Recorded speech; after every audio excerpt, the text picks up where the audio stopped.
ನಮಸ್ಕಾರ ಪ್ರಿಯ ವೀಕ್ಷಕರೇ, ನಾನು ನಿಮ್ಮ ಭುವನ ಲೋಕೇಶ್. ವೀಕ್ಷಕರೇ, ಅಕ್ಟೋಬರ್ ತಿಂಗಳ ಒಂದು ಮಾಸ ಭವಿಷ್ಯ ಅನ್ನುವಂಥದ್ದನ್ನು ನಾವು ತಿಳ್ಕೊಳ್ಬೇಕಾಗುತ್ತೆ. ದ್ವಾದಶ ರಾಶಿಗಳವರಿಗೆ ಯಾವ ಯಾವ ರಾಶಿಯವರಿಗೆ ಯಾವ ರೀತಿಯಾದಂಥ ಫಲಿತಾಂಶಗಳಿದೆ, ಯಾವ ರೀತಿಯಾದಂಥ ಅನುಕೂಲಗಳಿದೆ ಅಥವಾ ಅನಾನುಕೂಲಗಳಿದೆಯಾ ಅನ್ನೋದನ್ನು ನಾವು ತಿಳ್ಕೊಳ್ಬೇಕಾಗಿರುತ್ತೆ. ಇವತ್ತಿನ ವಿಡಿಯೋದಲ್ಲಿ ನಾವು ಸಿಂಹ ರಾಶಿಯವರಿಗೆ ಅಕ್ಟೋಬರ್ ತಿಂಗಳ ಮಾಸ ಭವಿಷ್ಯ ಹೇಗಿದೆ ಅನ್ನೋದನ್ನು ನಾವು ತಿಳ್ಕೊಳ್ಬೇಕಾಗುತ್ತೆ. ಅಕ್ಟೋಬರ್ ತಿಂಗಳಿನಲ್ಲಿ ನಿಮಗೆ ಸಾಮಾನ್ಯವಾಗಿ ಧನಾತ್ಮಕ ಫಲಿತಾಂಶಗಳನ್ನು ನೀಡುತ್ತದೆ ಎಂಬುದು ನಿರೀಕ್ಷಿಸಲಾಗ್ತಾ ಇರುವಂಥದ್ದಾಗಿದೆ. ಈ ತಿಂಗಳು ನಿಮ್ಮ ವೃತ್ತಿಯ ಮನೆಯಲ್ಲಿ ಆಡಳಿತಗಾರನು ನಿಮಗೂ ಅನುಕೂಲಕರವಾದಂತಹ ಮನೆಗಳ ಮೂಲಕ ಸಂಚರಿಸ್ತಾನೆ. ನಿಮ್ಮ ಕೆಲಸದಲ್ಲಿ ನೀವು ಯಶಸ್ಸನ್ನು ನಿರೀಕ್ಷಿಸಬಹುದಾದಂತಹ ತಿಂಗಳಾಗಿರ್ತದೆ. ಆದಾಗ್ಯೂ ಈ ತಿಂಗಳಿನಲ್ಲಿ ಯಾವುದೇ ಹೊಸ ವ್ಯವಹಾರ ನಿರ್ಧಾರಗಳನ್ನು ತೆಗೆದುಕೊಳ್ಳಲು ಸೂಕ್ತವಲ್ಲ. ಯಾಕೆಂದರೆ ವ್ಯಾಪಾರದಲ್ಲಿ ನಿಯಂತ್ರಿಸುವಂತಹ ಗ್ರಹವಾದಂತಹ ಬುಧ ಗ್ರಹವು ಬಲವಾದಂತಹ ಸ್ಥಾನದಲ್ಲಿ ಇರುವುದಿಲ್ಲ. ಹಾಗಾಗಿ ವ್ಯಾಪಾರಸ್ಥರಿಗೆ ಸ್ವಲ್ಪ ತೊಂದರೆಗಳಾಗುವಂಥದ್ದಾಗ್ತದೆ. ಅಕ್ಟೋಬರ್ ತಿಂಗಳಿನಲ್ಲಿ ಈ ಒಂದು ಶೈಕ್ಷಣಿಕವಾದಂತಹ ವಿಚಾರದಲ್ಲಿ ನೋಡುವಂಥದ್ದಾದರೆ ವಿದ್ಯಾರ್ಥಿಗಳಿಗೆ ಸಾಮಾನ್ಯವಾಗಿ ಧನಾತ್ಮಕವಾದಂತಹ ಫಲಿತಾಂಶಗಳ ತರುವಂತಹ ತಿಂಗಳಾಗಿದೆ. ವಿದ್ಯಾರ್ಥಿಗಳು ಪೂರಕವಾದಂತಹ ವಾತಾವರಣವನ್ನು ಕಂಡುಕೊಳ್ಳುತ್ತಾರೆ ಮತ್ತು ಚೆನ್ನಾಗಿ ಗಮನ ನೀಡಲು ಸಾಧ್ಯವಾಗುವಂಥದ್ದಾಗ್ತದೆ. ಹಾಗೆಯೇ ಕಾನ್ಸಂಟ್ರೇಷನ್ನ ಹೆಚ್ಚಿಸ್ಕೊಳ್ಳಿಕ್ಕೂ ಕೂಡ ಇದು ಒಳ್ಳೆಯ ಸಮಯ ಅನ್ನುವಂಥದ್ದಾಗಿರ್ತದೆ ವಿದ್ಯಾರ್ಥಿಗಳಿಗೆ. ಇನ್ನು ಕುಟುಂಬದ ಜೀವನದ ಬಗ್ಗೆ ನೋಡುವಂಥದ್ದಾದರೆ ಕುಟುಂಬದ ವಿಚಾರಕ್ಕೆ ಸಂಬಂಧಿಸಿದ ಹಾಗೆ ಅಕ್ಟೋಬರ್ ತಿಂಗಳಿನಲ್ಲಿ ಸ್ವಲ್ಪ ಕಡಿಮೆ ಅನ್ನುವಂತಹ ಒಟ್ಟಾರೆ ಫಲಿತಾಂಶವನ್ನು ನೀಡಬಹುದಾದಂತಹ ತಿಂಗಳಾಗಿದೆ. ಕುಟುಂಬದ ಸದಸ್ಯರೊಂದಿಗೆ ಸಂವಹನ ನಡೆಸುವಾಗ ನಿಮ್ಮ ಪದಗಳಲ್ಲಿ ಎಚ್ಚರಿಕೆ ಅನ್ನುವಂಥದ್ದನ್ನು ಬಳಸಿ. ಎಚ್ಚರಿಕೆಯಿಂದ ಬಳಸುವುದು ಮುಖ್ಯವಾಗಿರುವಂಥದ್ದಾಗಿದೆ. ಅಕ್ಟೋಬರ್ ತಿಂಗಳು ಗ್ರಹಗಳ ಸ್ಥಾನವು ನಿಮ್ಮ ಪ್ರೀತಿಯ ಜೀವನಕ್ಕೆ ಅತ್ಯುತ್ತಮ ಫಲಿತಾಂಶವನ್ನು ಮುನ್ಸೂಚನೆ ನೀಡುವಂಥ ತಿಂಗಳಾಗಿದೆ. ವಿಶೇಷವಾಗಿ ತಿಂಗಳ ಮೊದಲಾರ್ಧದಲ್ಲಿ ನಿಮ್ಮ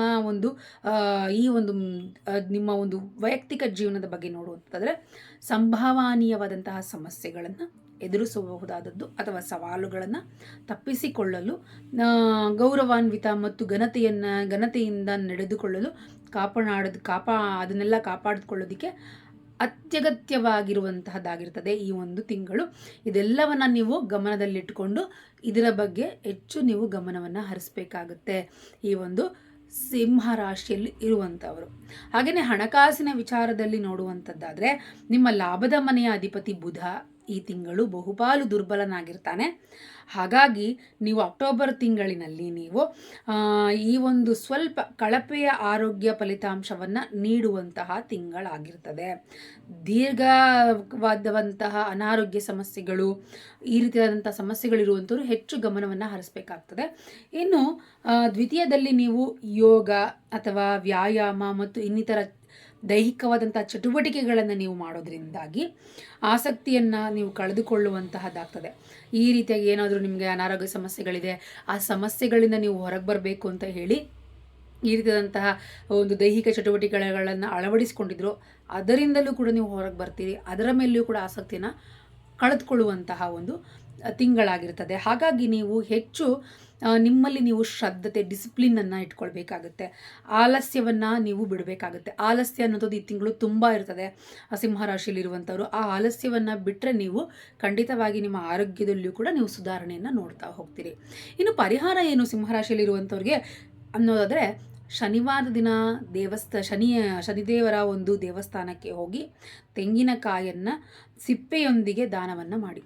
ಸಿಪ್ಪೆ ತೆಗೆದಿರಬಾರ್ದು. ಆ ಸಿಪ್ಪೆ ಸಮೇತವಾಗಿ ಶನಿ ದೇವಾಲಯ ಆಗಿರ್ಬೋದು ಅಥವಾ ಇನ್ಯಾವುದೇ ಒಂದು ದೇವಸ್ಥಾನಕ್ಕೆ ಹೋಗಿ ನನ್ನ ಒಂದು ದೋಷಗಳೆಲ್ಲ ನಿವಾರಣೆ ಆಗಲಿ ಅಂತ ಹೇಳಿ, ನನಗಿರುವಂಥ ಸಮಸ್ಯೆಗಳೆಲ್ಲ ನಿವಾರಣೆ ಆಗಲಿ ಅಂತ ಹೇಳಿ ನೀವು ಆ ಒಂದು ಸಂಪೂರ್ಣ ಕಾಯನ್ನು ದಾನವಾಗಿ ನೀಡಬರುವಂಥದ್ದು.